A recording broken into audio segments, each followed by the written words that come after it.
Donating your body to science could help solve crimes right here in Virginia and all over the country. 10 News anchor Jenna Zipton takes us to the newest body farm in Northern Virginia and shows us what happens there. You can donate your body to science for after you die. What does that mean? Well, one option is donating it to a body farm. What's a body farm, you ask? It's where they study human decomposition. I mean, it's the ultimate gift. Mary Ellen O'Toole is the Forensic Science Program Director at George Mason University. Once the body will come out here, we will study every aspect of human decomposition.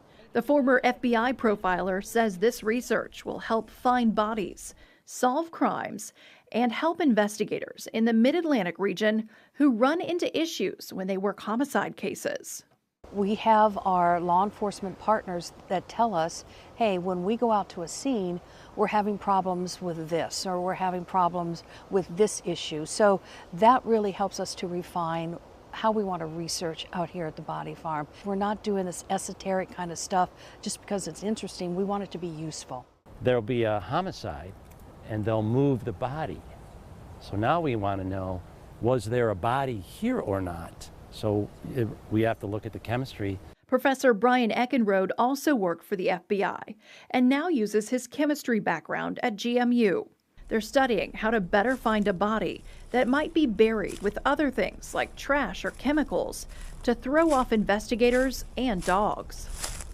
It's just one of the many research projects going on at the body farm in Manassas.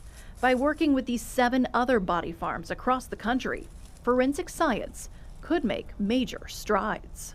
It's like a puzzle in a lot of ways. We're looking for that common set of chemicals that you would say that is human, independent of temperature, humidity, soil type, and a variety of other factors. And that hasn't been proven yet? That has not been determined yet. We do not know. We kind of got some ideas, but the common ones throughout a variety of soil types has not been determined yet. You know, for example, you can take an explosive, right? We know the chemistry of the explosive. We can determine and train our canines, we can train our instrumentation to just look for that chemistry. What we're doing now, it's broader because our bodies are very complex, so we decompose into several hundred compounds. And so we want to tune that down, and I think by now, 20 years ago, if we knew what we did today, we would probably have that solution. What would you say to people watching this story to get them to say, yes, I want my body to go to science? Oh, that would be really helpful for us. I've given my life to science. I plan on giving my body to science when I pass. So when you donate your body to science, it means that they can do the research to prove the science that solves the cases and trains the next generation.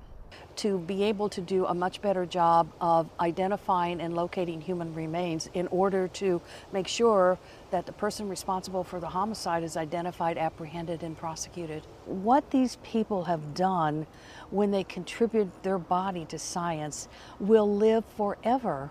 It will help the small agency down in Roanoke. This is the kind of research that will improve these kinds of cases, I think, all over Virginia and ultimately, hopefully, all over the country. So how do you donate your body? There's a process and there are some limitations. You can make the decision before you pass, or your loved ones can do it after you die. We have all of the info on WSLS.com. Jenna Zipton, 10 News, working for you.